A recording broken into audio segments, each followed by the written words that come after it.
Onde a resistência encontra a beleza. Essa foi a frase de impacto da grife Balenciaga, vamos dizer assim. Pessoal, o tema de hoje, estou falando aqui direto da minha casa da montanha. Eu estou sempre de óculos por conta da claridade enorme que eu aproveito, a grande claridade que nós temos aqui, o vale, que a gente assiste quase todo dia nos stories. Mas o tema do vídeo hoje é mudança.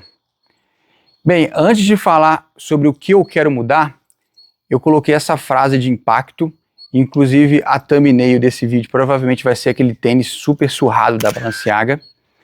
E a história me pegou um pouco e é o que faz sentido para mim, é o que eu estou vivendo. Muitas pessoas olham para esse tênis e vê aquela coisa surrada, aquela coisa nojenta que custa 10 mil dólares, 10 mil euros ou 10 mil reais, é algo em torno desse tipo. E eles olham o produto, eles não olham a representação. O criador da marca viveu em tempos de guerra. Então ele pegava retalhos de costuras, de roupas de soldado, de resto, de tudo que é o horror que a guerra traz.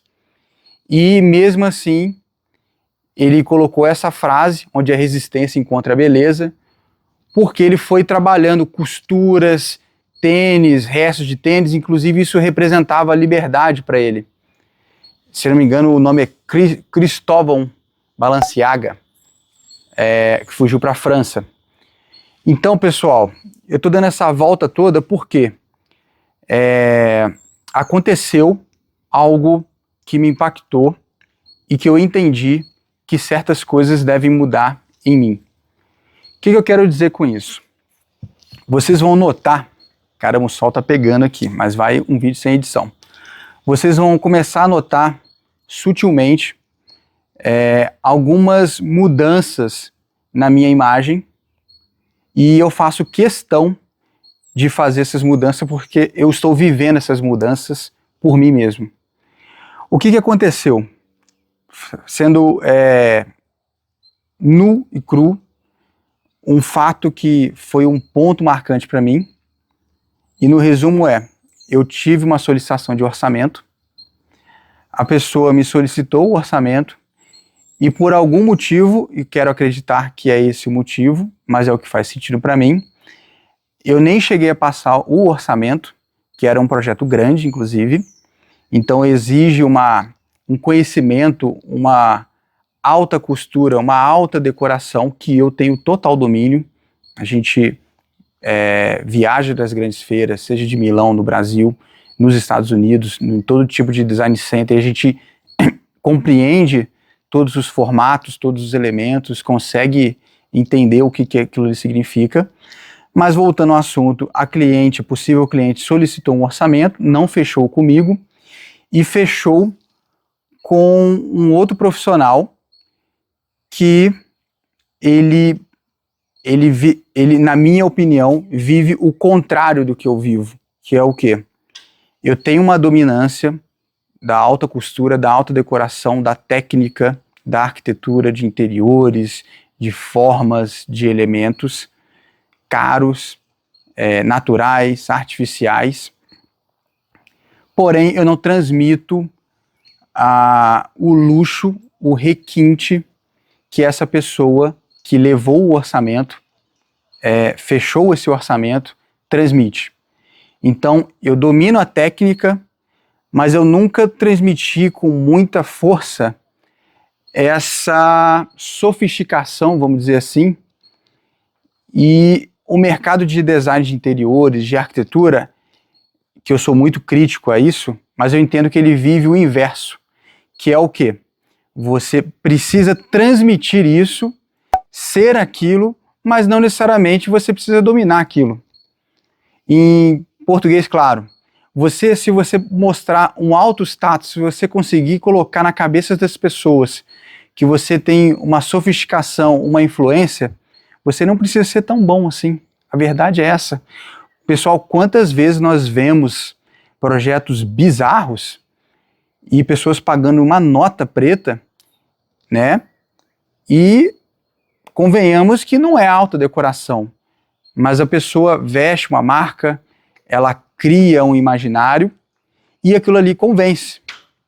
Então, para eu não perder mais orçamentos, para eu ter mais clientes de alto padrão, para que eu consiga alcançar mais pessoas, eu vou precisar absorver marcas, grifes e entender se isso faz sentido para mim.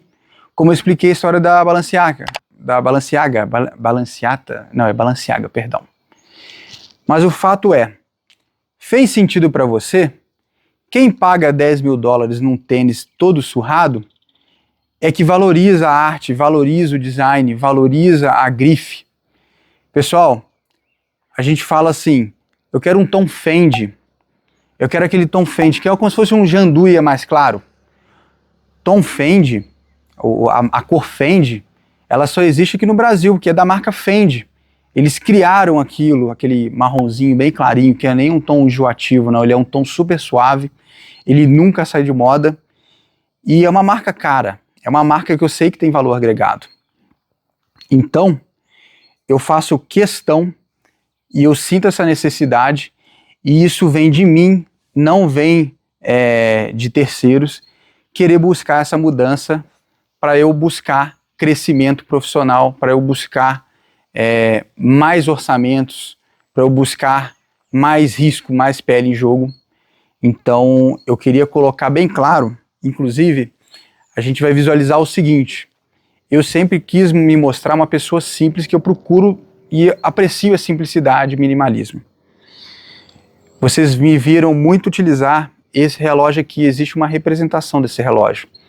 Esse relógio Casio, que eu comprei no Walmart de Jacksonville, que custou 10 dólares, ele tem uma representação para mim. Tem uma lembrança do meu pai, do meu avô e tudo mais. Assim como esse Tommy Hilfiger foi um presente de uma cliente muito querida, que ela acreditou em mim e ela me deu esse relógio e falou assim, olha, novos tempos, eu vou te dar um novo relógio, porque você vai encarar novos desafios, você vai ter novas mudanças, e isso vai ter uma representação para você. Então, a partir do momento que vocês me virem com esse relógio, isso irá representar essa mudança. É um relógio que tem uma certa grife, ele foi comprado na Vivara, eu tenho muito carinho por ele, só que passou um bom tempo para isso fazer sentido para mim. O nome da cliente é Raquel, vai estar inclusive copiado esse link para ela visualizar, que inclusive ela está nos Estados Unidos.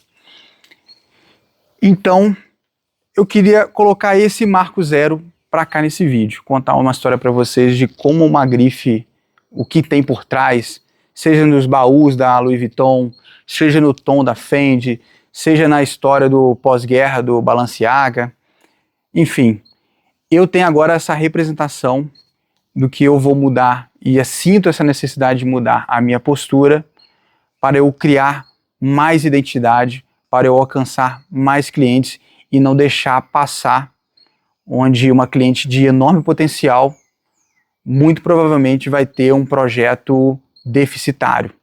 Mas, palavras de quem comentou comigo, essa cliente ela quis mostrar que ela tem influência, que ela tem poder, que ela tem dinheiro, e ela passou pelo meu perfil, não solicitou um orçamento e, na minha opinião, fez um mau negócio, fechando com outro profissional, não porque seja eu, mas que ao julgar a estética que é colocada ali, é algo muito duvidoso. Porém, esse profissional teve uma sagacidade, teve um detalhe que eu não tenho e é o que fez toda a diferença no fechamento desse negócio.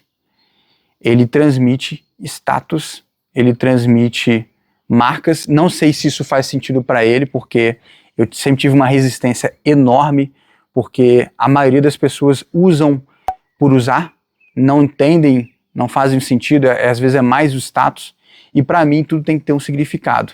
Então, se eu vendo design, se eu vendo alta decoração, eu preciso viver mais isso e eu preciso transparecer mais isso, não ser completamente minimalista, entender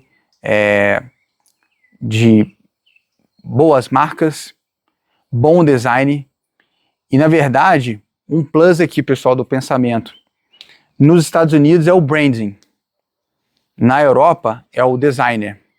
O pessoal valoriza o designer que criou, valoriza na Mercedes, por exemplo, o mecânico que fechou o motor e que assinou ali aquele motor, né? Então tem um pouco disso. Então, se eu quero transparecer, até mesmo fica um conselho para quem está nessa caminhada junto comigo, ou que vai viver isso, procure viver o design, transparecer o design, não de forma fútil, não de forma... qual o nome da palavra que eu quero usar? Não de forma banalizada, que é o que a maioria acontece, sendo bem sincero, mas procure viver esses designers, essas marcas, procurem ter essa sensibilidade e você transparecendo isso, você vai ter um retorno melhor de aplicação, seja para melhores clientes, você vai estar sinalizando um valor agregado maior. E é isso que eu desejo. Então, fica aqui esse marco. Pessoal, obrigado. O vídeo é sempre um pouquinho mais demorado, sempre sem roteiro, porque eu quero ser o máximo espontâneo possível aqui. Se passou alguma coisa, se vocês acharam interessante, comentem aqui. E eu vejo vocês na próxima, pessoal. Um abraço, direto aqui da Casa da Montanha e valeu!